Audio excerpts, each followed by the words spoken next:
நீங்கள் தவறவிட்ட எபிசோடுகளை இப்பொழுதே காணுங்கள் உங்கள் Tandivan.com மற்றும் Tandivan யூடியூப் சேனலில்.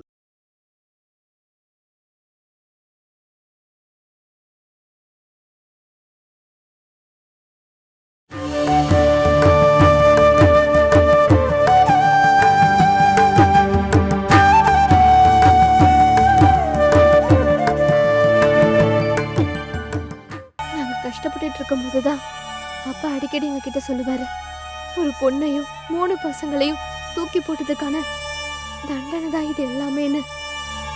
இது எல்லாம் அவங்களோட சாபம்னு சொல்லுவாரு.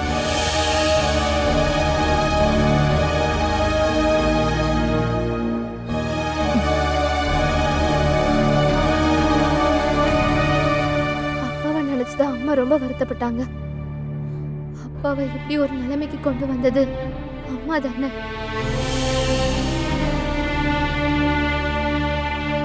அப்பாவோட வாழ்க்கைய நான் தான் நாசம் பண்ணேன்னு அம்மா சொல்லி அழுதுட்டே இருப்பாங்க. அம்மாவோட ஆஸ்மா வியாதி அதிகமாயிட்டே போச்சு.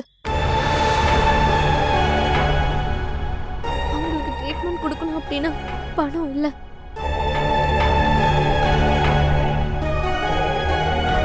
ஒரு நாள் பொழுது விடிஞ்சதுக்கு அப்புறம் நான் எந்திரிச்சு பார்க்கும்போது என் அம்மா வீட்டுல இல்லை. அவங்கள தேடணும். அப்பாதான் பார்த்திருக்காரு. பாலத்துக்கு கீழே ஓடுற தண்ணியில அம்மா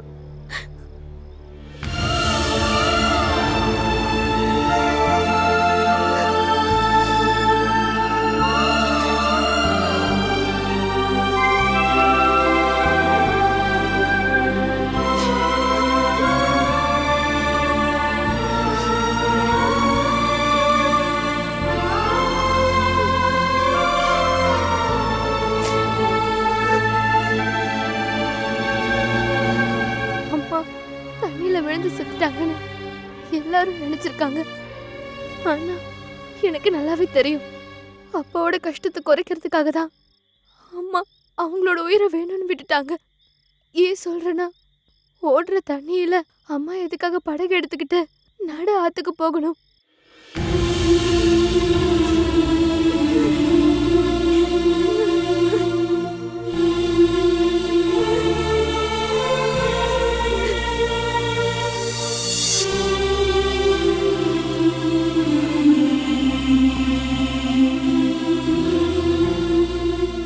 போனா அம்மா செத்தது நல்லதுதான்.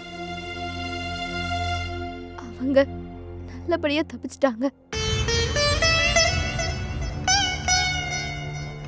ஆனா அம்மாவோட சாவு அப்பாவுக்கு ரொம்பவே ஷாக்கா இருந்தது.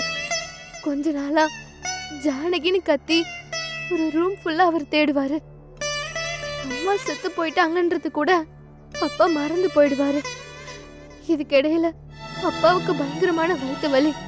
ட்ரீட்மெண்ட்டுக்கு வர செலவும் அந்த பைரவன் கிட்ட இருந்து அவர் நிறைய தடவை பணம் வாங்கியிருக்காரு. அது கொடுக்கறதுக்கு அவரால் முடியலன்னு வரும்போதுதான் அதனால என்ன கல்யாணம் பண்ணி வைக்க சொல்லி வீட்டுக்கு வந்தாரு. அப்பாவோட கஷ்டத்தை நினைச்சு அதுக்கு நானும் சம்மதிச்சிட்டேம்மா. ஆனா என் தங்கச்சி சம்மதிக்கவே இல்லை.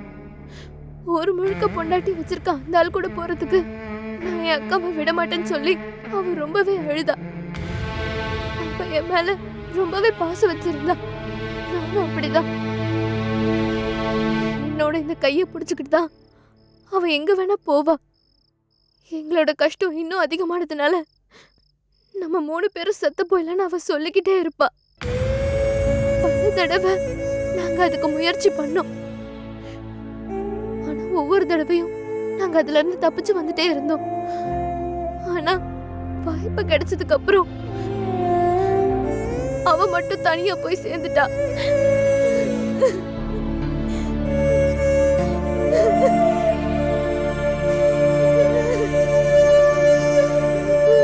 நம்ம எல்லாம் ஒன்னா போலன்னு சொன்னாங்க. ஆனா என்ன மட்டும் தனியா விட்டுட்டு 2 பேரும் போயிட்டாங்க. எனக்குன்னு இப்ப யாருமே இல்லம்மா.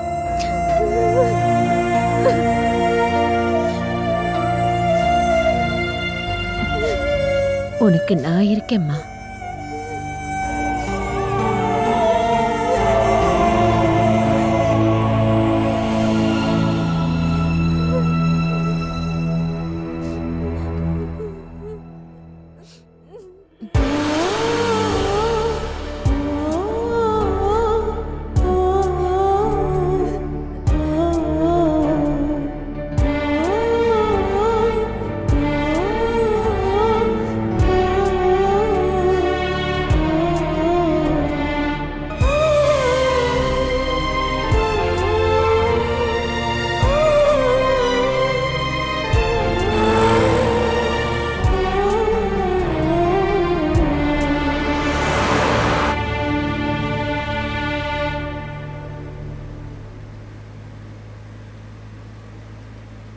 நீங்க பேங்க்குக்கு தானே போறீங்க? உங்க கூட நான் எதுக்குமா வரணும்? நான் வீட்லயே இருந்திருப்பேன்ல. நீ அந்த வீட்டில் தனியெல்லாம் இருக்க வேண்டாமா? அதனால தான் உன்னை நான் என் கூட கூட்டிட்டு போறேன். உன்னை நான் பேங்க்குக்கு கூட்டிட்டு போய் அடகெல்லாம் வைக்க மாட்டேன். உங்களுக்கு நான் தொந்தரவா இருக்கேன்ல. உங்க மனசுக்குள்ள என் மேல கோவம் இருக்கு இல்லையா? எதுக்குமா? இதெல்லாம் நம்ம முடிவெடுக்கிறது கிடையாது. அந்த கடவுள் ஏற்கனவே எல்லாருக்கும் ஒவ்வொரு விதமா பிளான் பண்ணி வச்சிருப்பான். நீ கொஞ்சம் யோசனை பண்ணி பாரு. மாங்கல்ய பாக்கியம் இல்லைன்னு எழுதப்பட்ட உன் அம்மாவுக்கு வாழ்க்கையோட கடைசி வரைக்கும் ஒரு ஆம்பளை துணையா இருந்தாரு. சரிதானே? எனக்கு கல்யாண வாழ்க்கை நல்லா அமையும்னு என் ஜாதகத்தை பார்த்த அந்த ஜோசியர் எங்க கிட்ட சொன்னாரு. ஆனா என்னாச்சு? என் புருஷனை விட்டுட்டு போயிட்டார்ல. இப்போ உன்னை பத்தி நினைச்சு பாரு. சொல்லப்போனா உனக்கும் எனக்கும் ஏதாவது ரத்த சொந்தம் இருக்கா என்ன? அது இல்லைங்கிறது மட்டும் இல்ல, சொல்லப்போனா உன்னை ரொம்ப ரொம்ப அதிகமா வெறுக்கப்பட வேண்டியவ நான் தான். அப்படிப்பட்ட நான் உன் பாதுகாப்புக்கான பொறுப்பை நான் ஏத்துக்கிட்டேன். கூட பிறக்காத ரத்தம் சொந்தம் இல்லாத உங்க அண்ணனுங்க எல்லாருமே உன்னை எப்படா ஒழிச்சு கட்டுறதுன்னு சமயத்தை பார்த்துட்டு இருக்காங்க. இதத்தாமா விதின்னு சொல்லுவாங்க.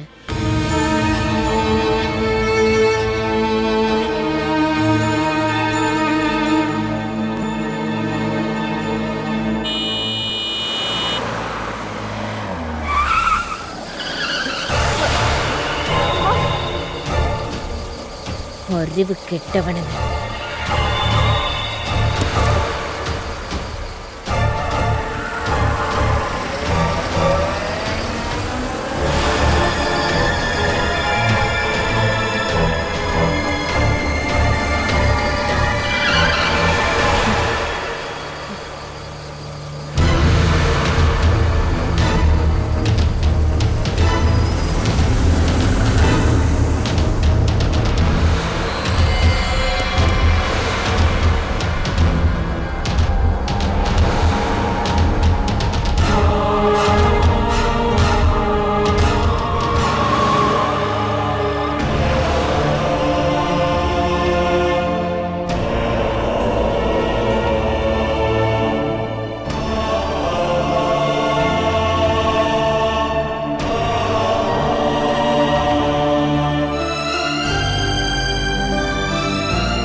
அவங்க நம்மளை ஃபாலோ பண்ணி வந்ததும் நீ ரொம்ப பயந்து போயிட்டல்ல?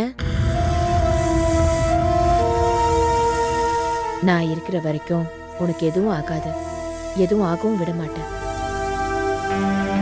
அதான் எனக்கு பயமே. நீங்க எந்த மாதிரி வாழ்க்கைய வாழ்ந்துட்டு இருக்கீங்க?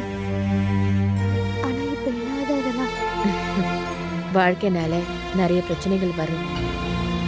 இதுக்கு முன்னாடி என் பசங்களுக்கு ஏதாவது ஆயிடுமோ, இல்லை யாராவது அவங்கள கடத்திட்டு போயிடுவாங்களோன்னு நான் பயந்துட்டு இருந்தேன். இப்போ அவங்களுக்கு பயந்து நான் என்னோட வாழ்க்கையை வாழ்ந்துட்டு இருக்கேன். ஒருவேளை அவங்க தான் நம்மளை ஃபாலோ பண்ணியிருப்பாங்களோ? அவங்க இருக்காது, அவங்க ஏற்பாடு பண்ண ஆட்களா இருக்கும். இருந்தாலும் என்னோட பசங்களும் அவங்களுக்கு சம்பந்தப்பட்ட ஆட்கள் தான் எனக்கு எதிரியா இருக்காங்க. எனக்கு தெரிஞ்சு நான் வேற யாருக்கும் எந்த துரோகமும் பண்ணதில்லை. அப்படின்னா பசங்களுக்கு நீங்க துரோகம் பண்ணிருக்கீங்களா? அந்த துரோகம் நான் தானே. இந்த மாதிரி நீ கேட்டனா அதுக்கான சரியான பதில் என் மனசுக்குள்ள இருக்கு. உண்மையை சொல்லணும்னா எனக்கு நீ சொந்தமே கிடையாது. ஆனாலும் நான் ஏன் உன்னை பாதுகாக்கிறேன்னா, என் பசங்களுக்கும் உனக்கும் ஒரே ரத்தம் ஓடுறதுனால தான். சொந்த அப்பா மூலமா இன்னொரு பொம்பளைக்கு பிறந்த பொண்ணை கூட பிறந்த தங்கச்சியா பார்க்கறதுக்கான மனசு என் பசங்களுக்கு இல்லாம போனதுனால தான் இப்படி ஒரு துரோகத்தை நான் அவங்களுக்கு பண்றேன்.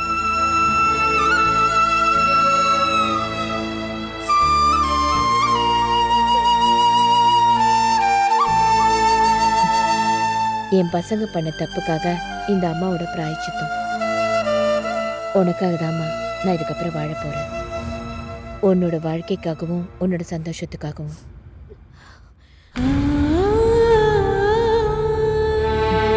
நம்ம போய் தூங்கலாமா? ம், காலையில சீக்கிரமா எழுந்திருக்கணும். நாளைக்கு வக்கீல வந்து பார்க்கறதா நான் சொல்லியிருக்கேன். நீயும் வரணும்.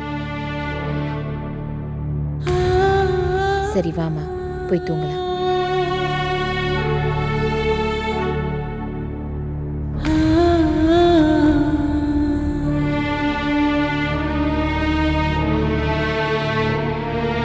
அம்மா,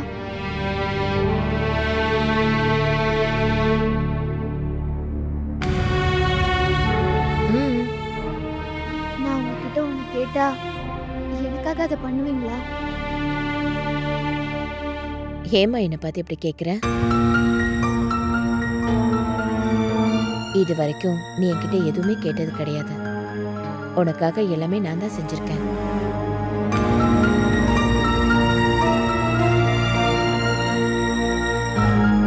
அப்படி இருக்கிறப்போ என்னால் முடிஞ்ச அதை கண்டிப்பாக நான் உனக்காக செஞ்சு தரேன். ம், என்ன விஷயம்னு சொல்லு. நான் அசோகனா அவரை போய் பார்க்கணும்.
அசோகனா இவர்?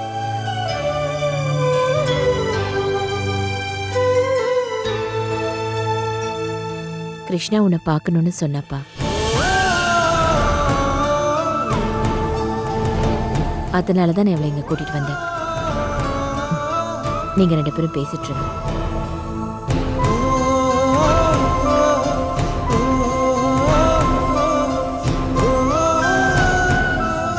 போமா, டைம் கம்மியாக தான் இருக்கு.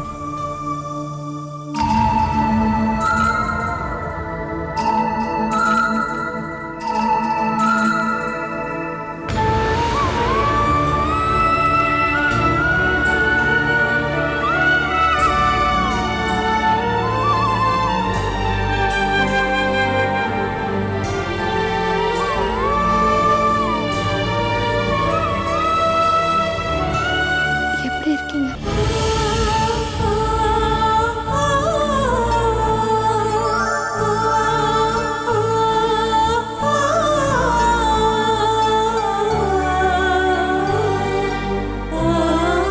நீ எதுக்காக வந்த? யாரையும் பார்க்கறதுக்கான சக்தி எனக்கு இல்லை. நான் உடைஞ்சு போயிட்டேன். நிரந்தரமா நான் உடைஞ்சிட்டேன். ஏன் இப்படிலாம் பேசுறீங்க? அழுறவங்க கிட்டயும் உடஞ்சி இருக்கிறவங்க கிட்டயும் நான் பேச மாட்டேன். மரணத்துக்கு முன்னாடி நின்னாலும் தைரியமா தான் நிக்கணும்னு எனக்குள்ள இருக்க சக்தியை சொல்லிக் கொடுத்தது நீங்க தானே. நீங்க சொன்ன சக்தியை வச்சு நான் தலை நிமிர்ந்து நிக்கும் போது நீங்க இப்படி தலை குனிஞ்சு நிக்கிறீங்களே.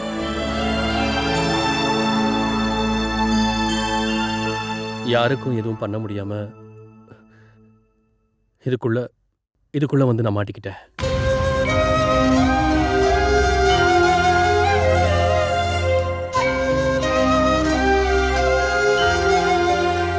நான் இப்போ ஒரு கொலை குற்றவாளி ஆயிட்டேன் இல்லையா?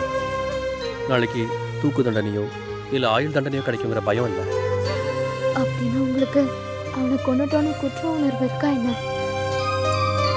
இல்ல, அது எனக்கு சுத்தமா இல்ல. இனியும் வரப்போறதில்ல.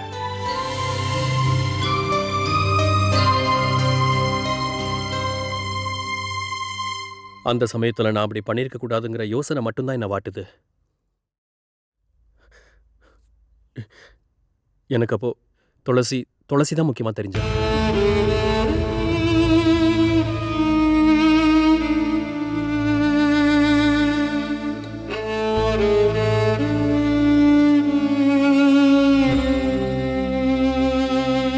கொஞ்சம் விவேகத்தோட அன்னைக்கு நான் நடந்திருந்தா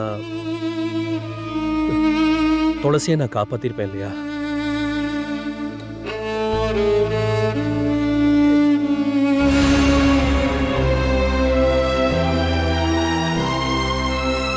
இப்படி அழுகிறதுக்காக தான் நம்ம இங்க வந்தோமா கிருஷ்ணா?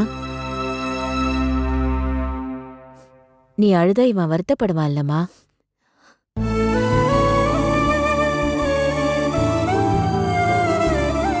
பரவாயில்ல, விடுங்க, பாத்துக்கலாம். அது அவளோட விதி. இந்த பூமியில இருந்து என் தங்கச்சி போய் சேர்ந்துட்டா. ஆனா நம்ம மனசுல அவ என்னைக்குமே உயிரோட தான் இருப்பா.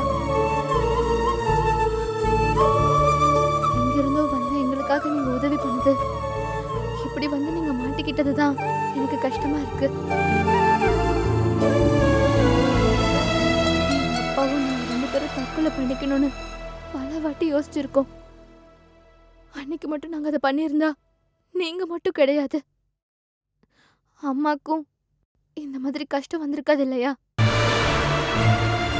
போதும்மா, இதுக்கப்புறம் நடந்து முடிஞ்ச காரியத்தை பத்தி பேசி பிரயோஜனம் இல்லை. எல்லாத்துக்குமே விதின்னு ஒண்ணு இருக்கு.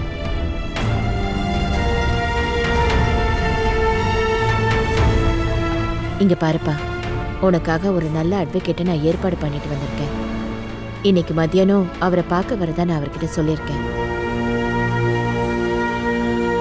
உனக்கு எதிராக யார் வந்தாலும் சரி, சத்தியத்துக்கும் உண்மைக்கும் கடவுள் துணை இருப்பாரு. நீங்க என்னதான் சொன்னாலும் நான் ஒருத்தனை கொன்னுட்டேங்கிறதான உண்மை. ஆனா அது எதுக்காக நடந்ததுன்னு, அது எந்த சூழ்நிலைக்காக நடந்துச்சுன்னு கோர்ட்டுக்கு சொல்லி புரிய வைக்க நம்ம அட்வொகேட்டால முடிஞ்சா, உன் எதிரிங்க நினைச்சு வச்சிருக்க அந்த தண்டனை எல்லாம் உனக்கு நிச்சயம் கிடைக்காது. நான் இருக்கிற வரைக்கும் அதை நடக்கவே விட மாட்டேன். என்ன இருந்தாலும் கிருஷ்ணாவை நீங்க நல்லா பாத்துக்கிறீங்கல்ல, அது போதும். ம். இவ இப்போ முன்ன மாதிரி இல்லைன்னு தோணுது. நல்ல மாற்றம் தெரியுது.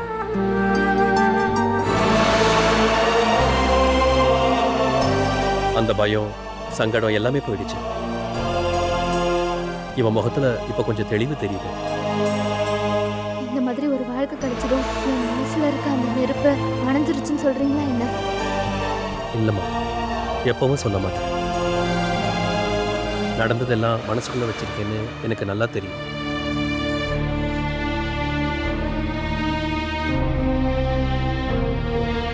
தைரியமா இருக்கணும். எப்போதுமே உன்னை பார்த்துக்க அத்தையால நிச்சயமா முடியாது. அதுக்கு சில பேர் சம்மதிக்க மாட்டாங்க.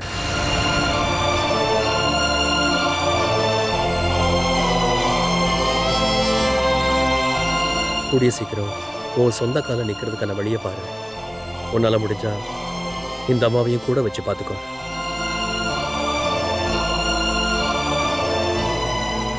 இவளை நீங்க இங்க கூட்டிட்டு வந்ததுக்காக ரொம்ப நன்றி. ஆனா இதுக்கப்புறம் வேண்டாம். என் மேல யார் எக்காரணம் கொண்டும் கருணை காட்டாதீங்க. இது கருணை ஒன்றும் இல்லை, பரிதாபமும் இல்லை, பாசத்துல பண்ணலாம் இல்லையா?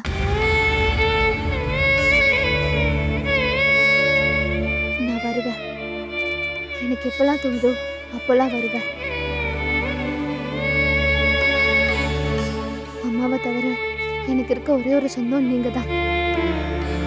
அதை முடிச்சிடலாம்னு நினைக்காதீங்க.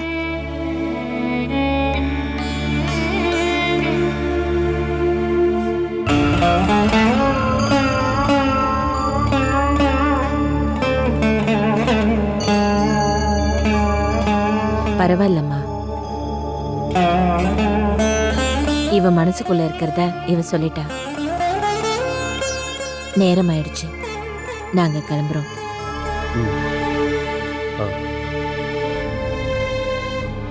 வாமா போலாம்.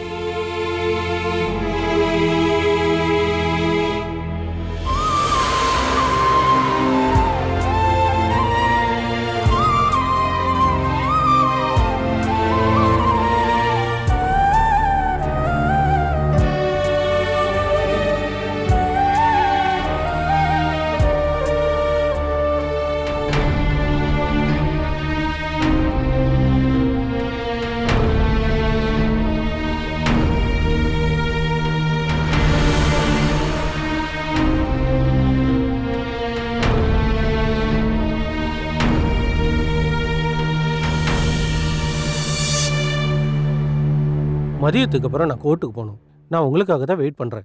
ஆ, ஜெயிலுக்கு போய் அசோகனை பார்த்துட்டு அப்படியே பேங்க்குக்கும் போயிட்டு வரோம். அதனால தான் கொஞ்சம் லேட் ஆயிடுச்சு. ம்.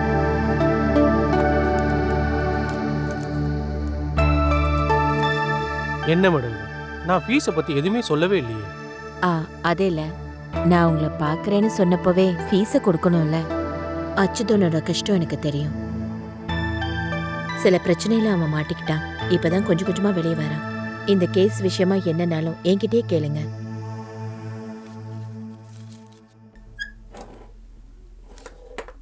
நீங்க வீட்டை விட்டு போனதை பத்தி அச்சுதன் ஒரு தடவை என்கிட்ட சொன்னாரு.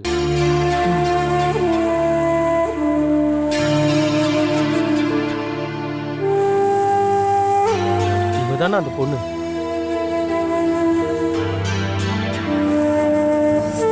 ஆமா, என் கூட தான் இருக்கா இவ. எங்களுக்கு எதிரிங்க நிறைய இருக்காங்க. அதுக்காக முன்னாடி போகாம இருக்க முடியாது இல்லையா? கேஸோட சாட்சி உங்க பையன் தாங்கிறதே பெரிய பிரச்சனை. நீங்க உங்க பசங்களோட சண்டை போட்டதால அஜேந்திர சாட்சி சொல்லுவாரா என்ன? இல்ல, சொல்ல போனா போலீஸ்ல அவன் கொடுத்த பொய்யான வாக்குமூலத்தை நிச்சயமா அவன் கோர்ட்ல சொல்லுவான். காரணம், இப்ப அவன் கொல்லப்பட்டவனோட தங்கச்சியோட புருஷனா இருக்கான். தற்கொலை பண்ணிக்கிட்ட துளசிங்கிற பொண்ண அசோகன் தான் கற்பழிச்சானோ, அதை தடுக்க போன சிவராஜனை கோவமா இருந்த அசோக சிவராஜனை குத்தி கொன்னுட்டான்னு போலீஸ் கொடுத்திருக்கிற குற்றப்பத்திரிகையில அது இருக்கு. அதுவும் முக்கியமான சாட்சியோட.